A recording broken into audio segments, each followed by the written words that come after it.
Hello and welcome back to RageGamingVideos. My name is Arlo and today we're back for another build. As you can see, I am the golden boy, the golden son, and I'm using these golden spears, not one but two of them. But what if you couldn't see me anymore? I don't know, just think about it. I don't know where I'm going with that. This is a very interesting glass cannon build, all to do with this spear's Ash of War that throws the red spear, which does a lot of damage. These are the bolts of Gransax. It's a legendary armament we looked at pretty much at the release of the game. We're talking about a very effective spear, even if you don't have super high stats, that does both physical and lightning damage. What's really exciting about that is there's a lot of ways we can increase that kind of damage. Things like the lightning scorpion charm, or of course your wondrous physic to boost your lightning attacks. The Ash of War itself benefits from increasing your AR, so that doubles up with something like Flame Grant Me Strength and Golden Vow as obvious choices. And with all that said and done, we're talking about a build using two spears that does 1044 AR on each weapon, and we're talking fast attacks. Let me show you some PvP. Even baseline, without the Ash of War, this is an absolute menace. The raw damage and with the range and speed at which you can attack with these things, you are absolutely devastating in PvP. You are terrifying to fight. This is a very smooth recording experience for me because, yeah, baseline, this is a strong build. However, this Ash of War is extremely strong, so if we can hit that, we're going to be really happy.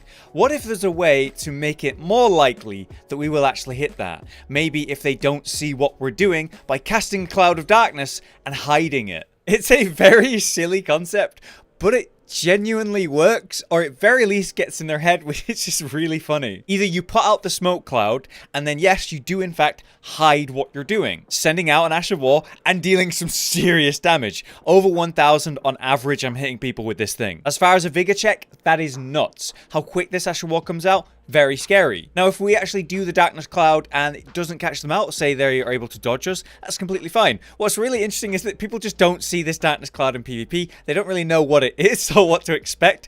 People just back up the moment I cast it, which puts them at range, which means I can now start spamming attacking them with this Ash of War, which is ideal. What's great about this Ash of War is the fact that it's got one of those lag timings. So yes, because there's online play, peer-to-peer and all that, if you hit someone while they're rolling, you can cleanse out a buff. Like, say, the bubble buff of the Wondrous Physic that some people use in PvP. You can clear that out with this easy. The Ash of War itself has some kind of hyper armor, some kind of armor in any case, giving you poise to trade and tank with. So I'm actually able to trade with this Ash of War, and that is well worth it because it does so much damage. Now, the build we're doing here is a bit of a glass cannon. We do loads of damage, but we also take more damage, and we do more damage when we haven't taken any. So you want to hit, you want to get the value out of this build before taking a hit. So using this cloud to suppress them, to confuse them, or catch them out by hiding what you're doing, it's actually really good. But cut all of that stuff out.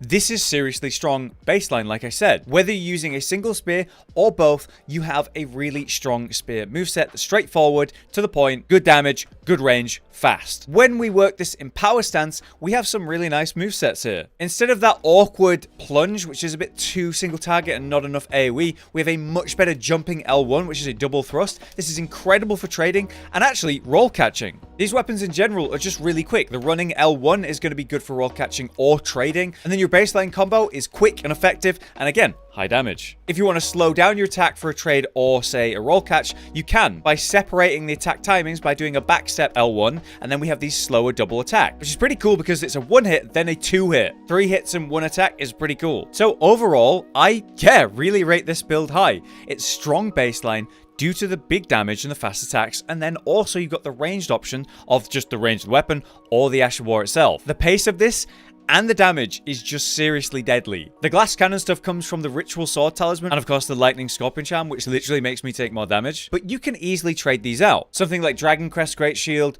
or say the Bull Goat's Talisman for some poise and damage reduction. While yeah, I'll do less damage, it'll still be high, and then I'm a lot more survivable. But for the max damage, lightning scorpion charm, and of course the ritual sword, that's the way to go. No matter what we're doing, we're definitely using Shard of Alexander. This Ash of War does so much damage, and by equipping that talisman, we're going to increase the damage it does, which is just obvious, right? Then we have a last slot for utility. I always like Erdtree's favor for that. HP, stamina, and equip load, these are all great. When we look at this build in PvE though, it's true, right? We don't need to be hiding what we're doing. A boss is a boss and AI is AI. So we can just go ham. Look how quickly I'm able to dispatch the first boss in New Game Plus. It's absolutely insane. And it felt so smooth, like, oh, it's going to back up, buff up, maybe you do a raw. I'll just take it out with a range attack. And the damage is huge. I mean, this shouldn't surprise me. I have literally over 1k AR on fast duo weapons.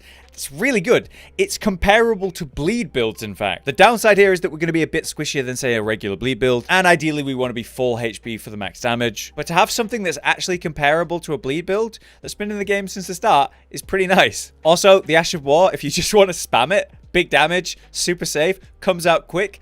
It's so good. It also doesn't hurt how cool that Ash of War looks either. Now, while I did say darkness isn't relevant for a boss fight, it is useful in the open world. By casting darkness, what happens is they walk into it and then lose focus and lose awareness of you. So you can just crouch and go behind them, backstab them, or back up and just spam the Ash of War, taking them out. Or, I guess, put it down and leave the scenario, losing combat and getting out of there. It's a nice utility to have, just like the old Assassin build. People definitely underrate darkness in PvE. But I've got to say, I've really enjoyed this build. It's simple, it's effective, it's baseline strong as hell, and it looks cool. If you feel like becoming a lightning spear god yourself, then this is the build we're running. We are running 1 or 2, it's up to you, bolts of Gransax. This is the legendary armament. The downside of this weapon is you need to get it before you progress the game enough that Lindell changes, if you know what I mean. It's pretty hard to miss though. In Lindell, when you're going through, you're going to see that dragon and the spear that is stabbed into the ground.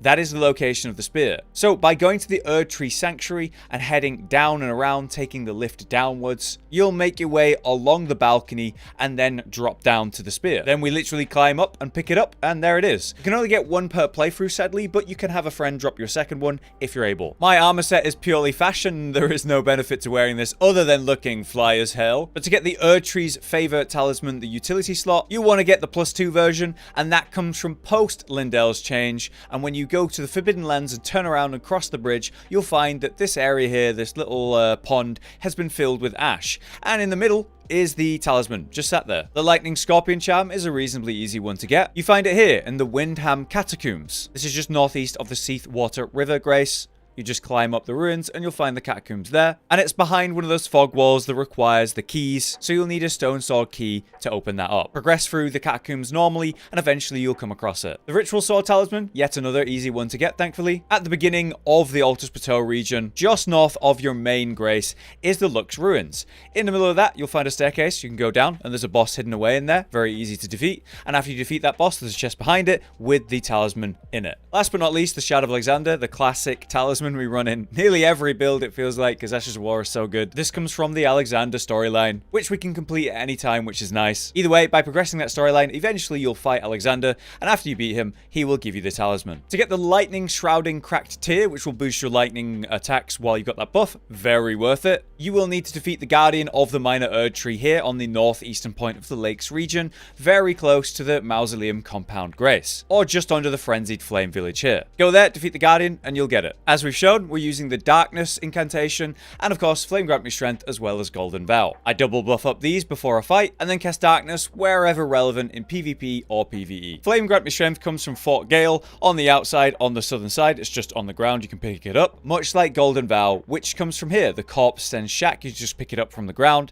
This is on the way to the Volcano Manor, along the main road, quite near this Grace. Lastly, Darkness requires the Assassin's Prayer Book, and then you give that to a teacher to teach or buy it from. We can get that here in the round table. As you progress past the blacksmith, you can head downstairs and then turn around, and with some stone sword keys you can unlock some fog walls. There's actually 2 levels here. There's the first level, which I've just walked through here, and then another one here. And in this area is of course the Assassin's Prayer Book. I like to bring that to the Turtle Pope, that's Muriel, at the Church of Vows on the east side of the lakes, and have him teach me it, because he never leaves. But that is the build and concept of the secret lightning bolt, the hidden shot from the darkness. It's a really cool concept, but I am really happy with how effective and fun this build is actually to play. I don't know, just being this golden spear boy just feels good and looks good. Not to mention how effective that Ash of War is in PvE or PvP. Anything that helps me actually land that is nothing but a good thing. And seeing the reaction to people when you put down Darkness is definitely worth it. It doesn't technically do anything to them, but they freak out. If you've enjoyed the video and the build, please drop a like so we can keep making more.